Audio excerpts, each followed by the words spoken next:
Well, hey guys, welcome back. And if this is your first time visiting my channel, I'm Dr. Lene, and I have the firm belief that your health, your time, and your energy are your true wealth. And by helping you to supercharge your health and perhaps simplify an overwhelming lifestyle, think maybe a little less stress, especially now during these days of complexity, I want to help make room for your mission in life, that special dream that you have that perhaps if you just could simplify things a little bit, you might feel better equipped to serve others. So if you're on a similar journey as I am, then I want you to buckle up. I want you to grab a cup of coffee, which I've got here, and we are gonna have our first episode of Coffee and Simplicity. Now today, I wanna talk specifically about how we can reduce overwhelm and 5 ways that we can take back control in our life. Now, if this is a topic that interests you, if you're feeling a little overwhelmed, if you're feeling like, I kind of would like to take control of a few areas of my life, then hit the like button. Just hit that little subscribe button as well. And I want you to hang on because I've got some really good tips for you here. Now, a little disclaimer. I do not have these areas completely figured out. I do not have them 100% under control. In fact, the whole reason why these things are on my heart is because I have literally been convicted that I spend way too much worrying about these things, and they have prevented me from feeling happy and peaceful. And don't we all want to feel happy and peaceful? So get cozy, put on your cozy pants, put on that ragged old sweater that you've been wearing for the last 7 months since we've all been inside a little bit more. Grab your Peet's coffee if you love Peet's coffee, because that's what I have here, blended with a little coconut oil and sea salt. And we're just gonna get down to business.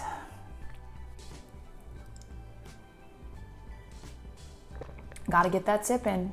Okay, seriously, I love Peet's coffee. Oh, this is the French blend, by the way. So if you feel like joining me on Coffee and Simplicity, this is probably what I'm gonna be drinking, but you grab whatever you're comfortable with and let's talk about how this all started. Now, many of you know that in my clinical practice, I work a lot with weight loss patients. And not just weight loss patients, a lot of perimenopausal women, and I would say the majority of them are really driven, very successful. Some of them even managing their home with 3 or more kids. And at the end of the day, a lot of women that I see are just feeling overwhelmed and feeling like their life is slightly out of control.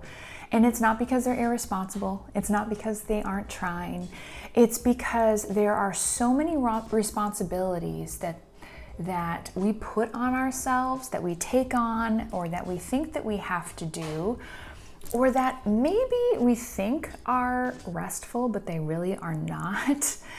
That are really preventing us from living our best life.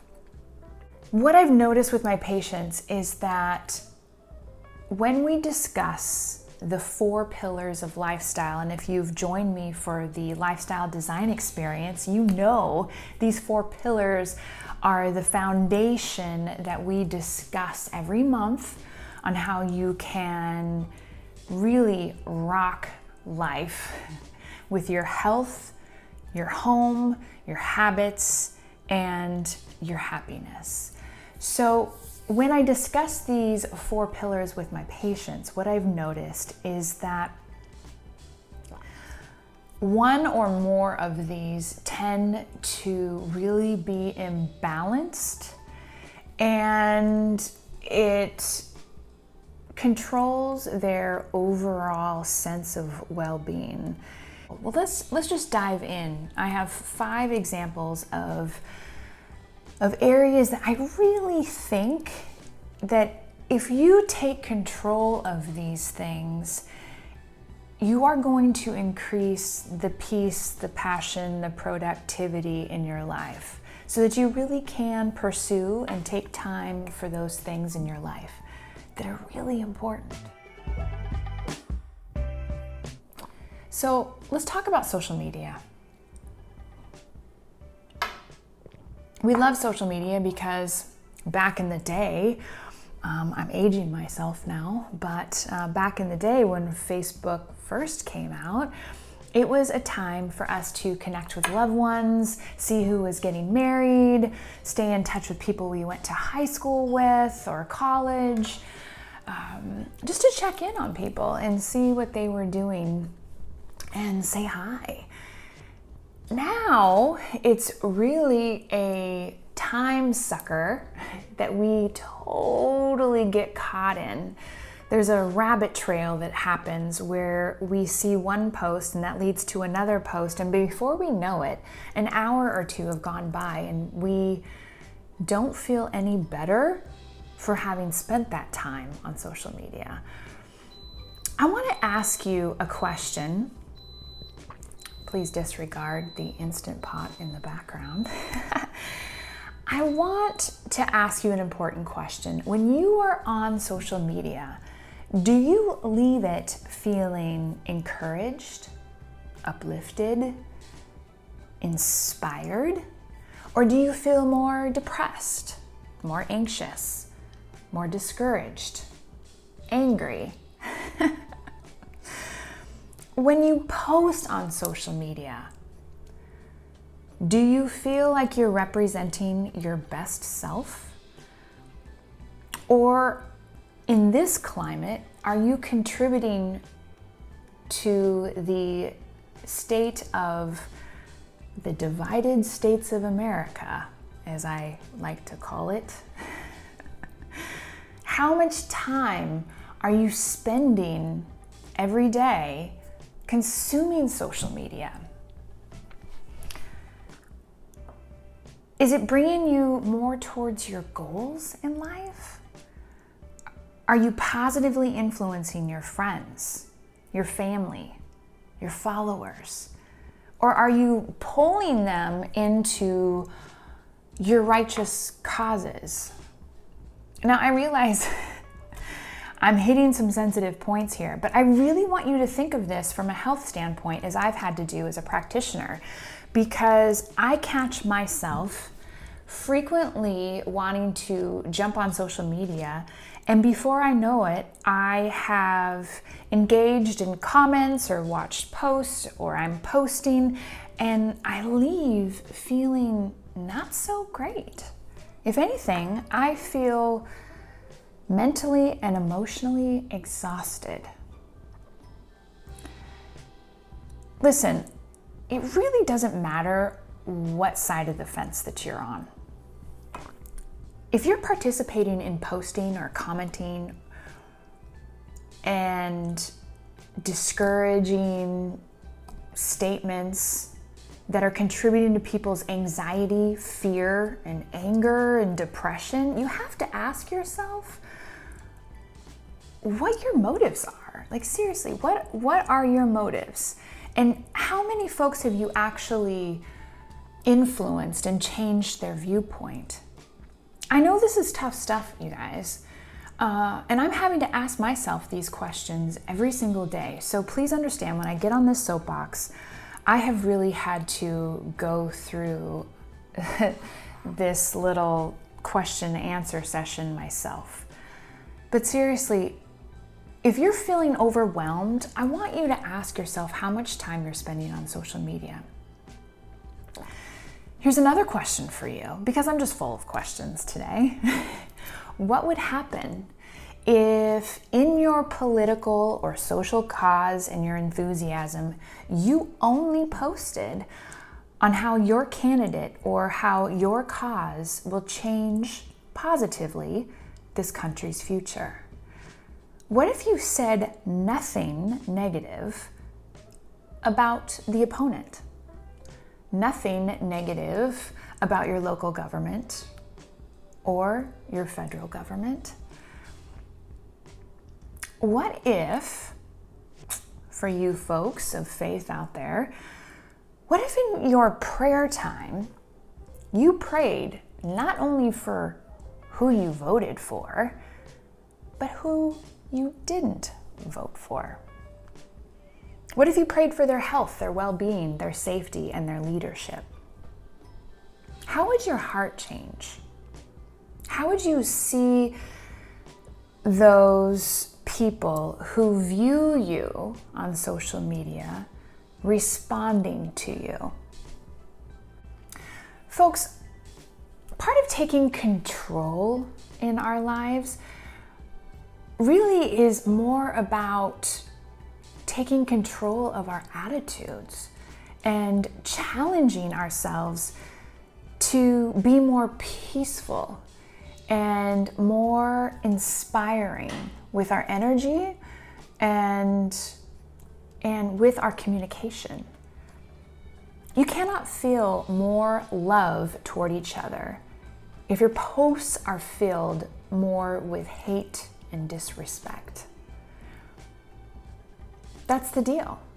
Whether you like it or not, if you truly believe that every individual on this planet deserves love, then you have to act that way and choose to have that attitude in everything that you do, including your posts and your comments. Just think about it.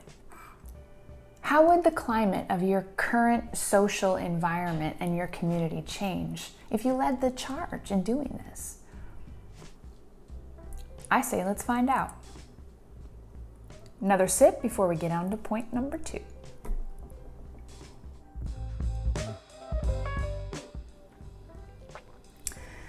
The second way that you can feel like you're more in control is to take a look at your self-care. Now, if you're not able to take 15 minutes in the morning to move your body, read something inspiring, or drink a glass of water, then we need to have a talk.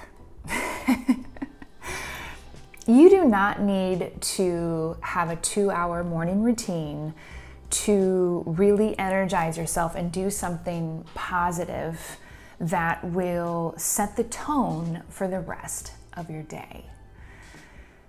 Sometimes just solidifying some time for yourself in the morning is enough to make you feel like the rest of your day is set in motion and has a trajectory towards productivity and success. And if one day can feel that way, an entire week can feel that way. And if an entire week can feel that way, then a month can feel that way, and then a year, and you get my drift. So it is true that I am a huge advocate of morning routines, and I'll link for you a video up here and down in the description box below to help you out with ideas. Now, there's a lot of stuff in that video, and you do not have to make your morning routine a complex one. But here's my suggestion to you. It should touch on a few important areas. You should touch on your physical health, your intellectual or mental health, your emotional health, and spiritual health. If you can touch on those areas, you are going to feel so inspired and so energized because you took the time to put yourself first before you got into the agenda of all your emails and all the text messages and phone messages of other people. So no matter what happens in the morning, I make it my goal to address these 4 areas. So here's what I do. I drink 2 glasses of water. It used to be 4, but I'm trying to simplify my morning routine a little bit. If you can have 4, great, but I have at least 2 glasses of water. Then I grab a cup of coffee, very strong one, mind you. And then I start to read. I usually read something inspirational. For me, that's usually scripture, something that is going to really get my spirit energized. You can read inspirational texts or novels, articles, whatever is positive that's gonna light you up. And then after I do that, I pray for a little while. And for me, prayer is one of the best forms of meditation because it really just grounds you and helps you to get your mind and your heart to maybe connect for a couple minutes. And then after I pray, I try and visualize my day from start to finish. And I visualize me completing the top 3 most important tasks that I have to help me to get further acquainted with the end game of my current goal. That'll help me to accomplish it a little bit faster. And hitting those 3 tasks could take only an hour that day, it doesn't matter. But I visualize those things coming to fruition. I visualize my interaction with patients. I visualize my interaction with my husband. And I make sure, and I learned this from Brendan Burchard, by the way, so I cannot take the credit, but I make sure that every time I walk through a door, that I have 3 words that define my best self and how I want to be known.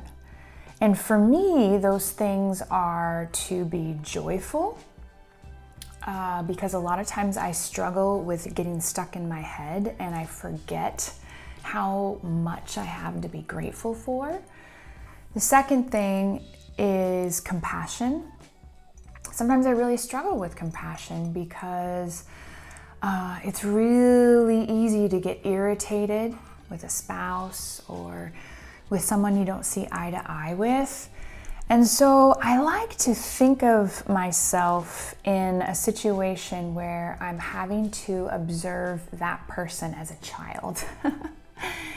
And as though I'm dealing with them as a child. Because a lot of our behaviors come from learned behavior as children. And I'm not trying to get all psychological on you, but there is plenty of science that tells us that, the behaviors that we develop as children really come to fruition when we're adults. So compassion is the second thing. And then the third thing is I practice being present. What does it mean to be fully happy and grateful in the moment? What does it mean to be a good listener? What does it mean to be not thinking of what I'm going to say next, but truly focus on what that person's saying in front of me? So those are my 3, to be joyful, compassionate, and present. So I challenge you to find out what your 3 words are that you want to be known for, and to make an effort to, every time you walk into a room, to have those 3 words in mind. I even have reminders that come up 3 times on my phone per day to help me keep that at the front of mind. So getting back to the morning routine, for me, it's drinking some water, reading scripture, praying, and then visualizing my day. My suggestion for you is just make sure you touch on something that improves your health, that is something that is going to challenge you intellectually, something's going to fill you up spiritually, and that emotionally you're going to feel charged. And that's why I visualize my day, because it really lifts my spirits to visualize my goals getting accomplished. So with that, let's take another sip of coffee and we're going to get into point number 3.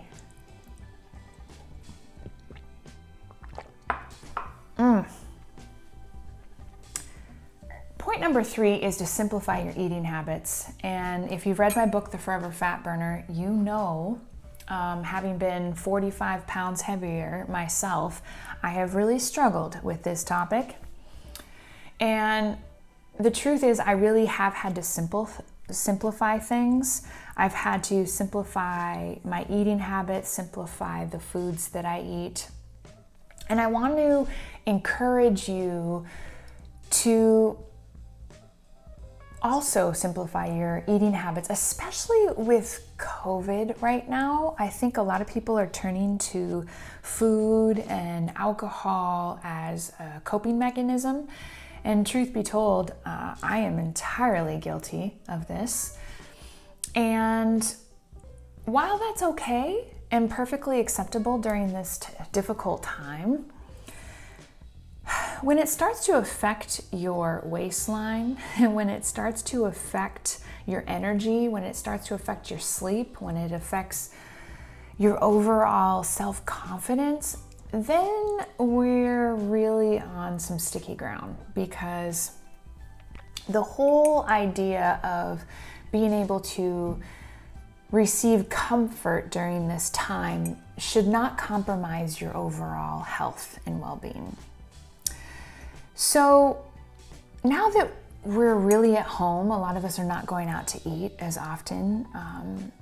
This is the perfect opportunity to take advantage of really thinking through your grocery list, really thinking through how you can be eating to still enjoy yourself, but to really fuel your body, to fuel your brain, to feel more energized, and to still enjoy food. So let me give you an example of things that I think are helpful when trying to simplify your eating habits.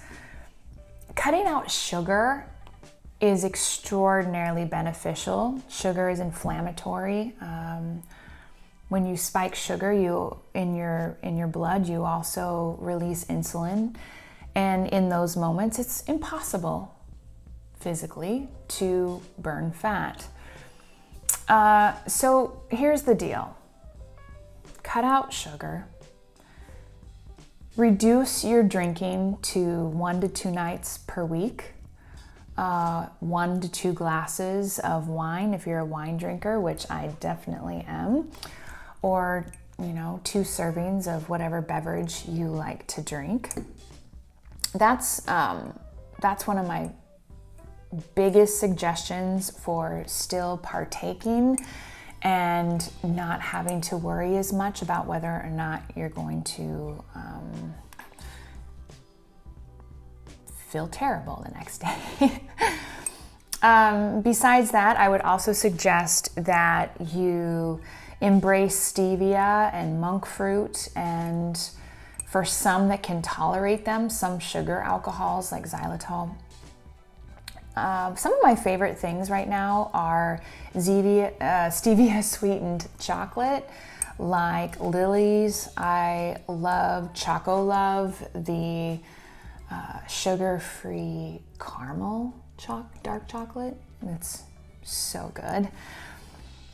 The other thing I would recommend for you is to clear out your pantry and your refrigerator of all things that have processed ingredients in them, that have inflammatory oils such as safflower, canola, soybean, any oil that is not really a fruit base like avocado or coconut, really can tend to be more inflammatory. So stick to olive, avocado, coconut are my favorite. MCT oil, though you can't really cook with that because it doesn't have a high cook point, or smoke point. But anyway, cut out the inflammatory oils, cut out the fake sugars. Man, just get rid of them altogether. Your liver will thank you too. And just start eating whole foods, period. Just start eating whole foods. And if you have to have something sweet, well then try those recommendations I gave you. I love Zevia sodas, as well as the chocolate that I mentioned.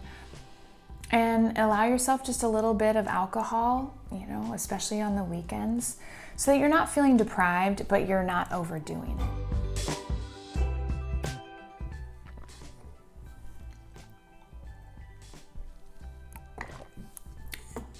So good.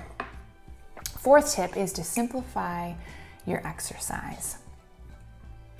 Now, here's the deal. When I was 45 pounds heavier, I was actually going to the gym 2 hours a day. At one point, I had a trainer helping me out. I was doing the most intense classes I could. I was weightlifting like crazy. I was eating only whole foods. But here's the thing, I was overdoing it. And I talk about this in my book, The Forever Fat Burner. And I mention how sometimes overdoing it, especially in women, can backfire, whether it's dieting excessively, or maybe it's working out too many hours in the day. Either way, here's the thing. You have got to simplify your workouts and find what I like to call the minimum effective dose. Now, you may not believe me when I tell you this, but the minimum effective dose for me is 10 to 15 minutes per day on my trampoline. And I jump on that thing, and I'm telling you, it gave me some muscles. I have abs. My backside is the best that it's ever been. I'm really proud of how I look today versus how I looked when I was in high school. Like seriously. And I don't overdo it. I do like to fit in some muscle training, intrinsic muscle training, so all the accessory muscles. And some ways that you can explore that would be to try calinetics, not calisthenics, although calisthenics are great too, but calinetics after Callum Pickney. I also love the Tracy Anderson method. You can try Physique 57 or the bar method, but anything that is going to use body weight and help to train your mind and your body to connect and to balance is a phenomenal way to really strengthen those muscles that we normally don't get to when we're at the gym. Now the trampoline does the same thing, and I'll put a link down for you below so that you know my absolute favorite trampoline on the planet. And I'll even link a video for you up here so that you know what to look for when you're shopping for one. But one thing I love about it is I can work out from home. I haven't been to a gym since 2003. I'm not kidding. The last time I worked out in a class probably was, probably 2002, 2003-ish. And I am now in so much better shape working out from home. So you do not need to have an expensive gym membership. So if you're feeling overwhelmed about your health and you really just want to simplify it, I do recommend a trampoline because it's fun. You can't get on one without laughing or smiling at least once. And you're literally working out every single muscle in your body. It's your stretching, it's your cardio, it's your strength training. So I love it for that. But listen, if you're not a trampoline fan, that's okay. Find something simple that you enjoy doing and just spend 15 or 20 minutes a day just moving your body. Stretch a little, take the dog for a walk, find a dance class on YouTube that's 15 minutes long that just gets your heart rate up a little bit. You don't have to go crazy. And if you really want to get in the best shape of your life and you've got your diet dialed in, and now you're just, because that's really 90% of it, and now you're just trying to really kind of tighten things up a little bit, then feel free to watch this video. If you'd like, I can give you some tips. I also give you some great tips in my book, and I'll put the link for that down below for you too. It's free. You just pay for shipping and handling, and you get 300 pages of really my best health advice. But all that to be said is that you don't have to feel overwhelmed about needing to take a 1-hour class at the gym in order to get in shape. In fact, if anything, I would say that for most women especially, those hour-long intense classes are going to backfire, and you're going to find your body kind of rebelling against you.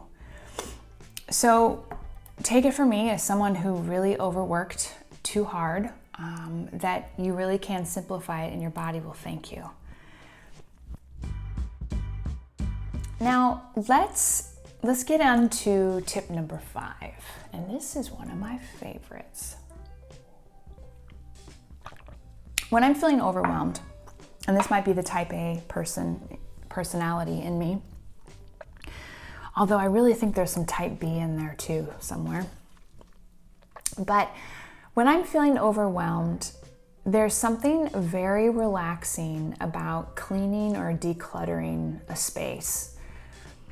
There's something that helps me to feel like I'm back in control. There's something that helps me feel a little bit like my spirit is lifted. There's a heaviness that is lifted from my shoulders. And I am not the only person that experiences this. There are plenty of scientific studies that support the health benefits of living in a decluttered space. And I will link some videos for you up here if you want more information about that. And you might be asking yourself, what the heck does a physician care about decluttering? Well, let me tell you, I created the 5x5 decluttering guide because I saw personally the health benefits that came from simplifying my life. And that's why we're having this coffee and simplicity session, because every time we discuss simplicity, I want to help you with my best tips and tricks as to how you can improve your health, one simplification step at a time. So with that, let's unpack this a little bit. Have you ever watched a Hoarders episode, or maybe you watched the Marie Kondo's series on Netflix, and you were inspired by the huge emotional release and excitement that folks have from seeing a decluttered space for the first time? There are, like I said, so many studies that support the health benefits of cleaning up your environment. But even if your only goal is to be more productive, you truly can reach your potential faster in a decluttered space. In fact, I would say clutter a lot of times holds us back mentally from achieving our best selves, because even though we're not thinking about it, our mind is processing that pile of paperwork that's sitting on our kitchen table, or it's processing that stack of books that we haven't touched for 3 years that are cluttering up a bookshelf. So I want to suggest that you consider decluttering this year as part of ending 2020 with a little bit of more control over your physical spaces. Because I truly believe there's going to be some serious magic that comes from you doing this. And I don't expect you to get your whole house decluttered in a weekend. In fact, I think that that's unrealistic for most people. How I teach my clients to walk through this process is to really start with paperwork, because a lot of times our papers are really what are the most out of control. And when we can kind of get paperwork under control, it really gives us motivation and momentum to achieve the rest of the process. And after paperwork, then you move on to close. After close, you do miscellaneous, and this includes everything like household goods, food, household supplies, things in your garage, hobbies, makeup, whatnot. I've got the whole list for you in my 5x5 decluttering guide, which I'll also link for you down below.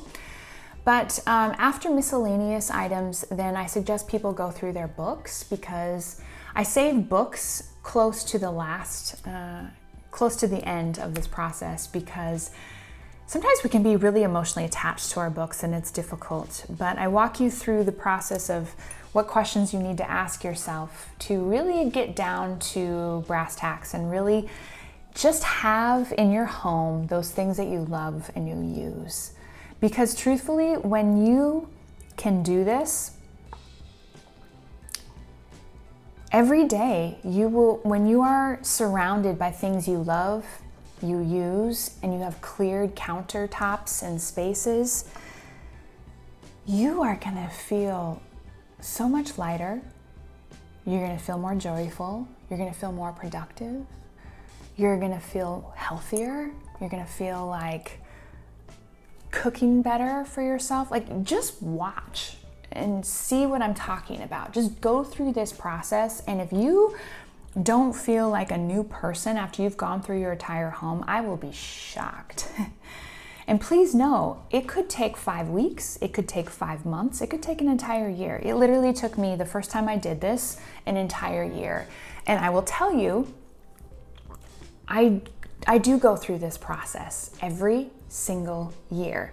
So here's a question for you. If you want me, as part of Coffee and Simplicity, to walk you through each one of these categories as I simplify my paperwork, my clothes, my miscellaneous items, my books, my sentimental items, which I still really need to get to. That's the toughest one. Then let me know in the comments down below. Let me know that you would like to see me go through that process, and I'll film it for you. So those are the 5 things that I am suggesting that you use to really take control of your life, again, during these uncertain times. I'm sorry, I just had to have another sip of that stuff. It's so good. And if you struggle with any of these things, can I just tell you, you're not alone.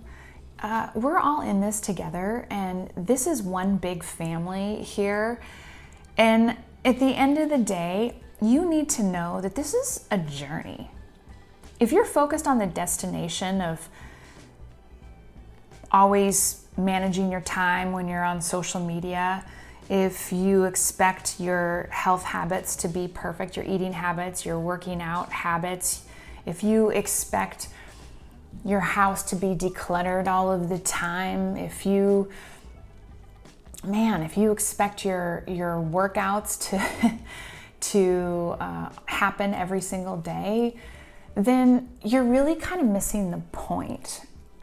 This is not about perfection. This is about a pathway. This is about enjoying the road, enjoying the journey, and realizing that every day that you wake up, you have an opportunity to have a morning routine, to really be grateful for your day, to move your body, to eat well, to interact and communicate with others in such a way that lifts people up rather than pulls them down, and contributes to the negativity that we see running rampant on social media right now, you have the opportunity to clear out physical clutter, to really make room for that dream space or that dream environment that you've always wanted in your home. And since we're in our homes all the time, why wouldn't we want to do that?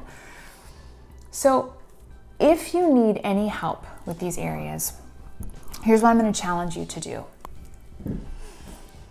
I want you to pick one. I want you to pick one.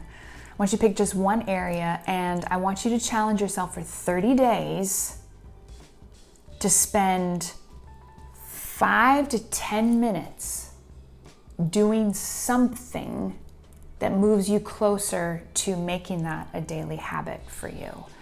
And if you need help, I've got free and really inexpensive resources for you, because you know I love giving you resources.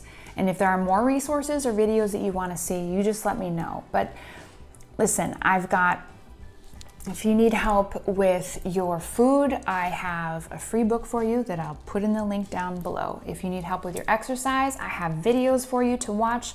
I'll link them down in the description box for you below.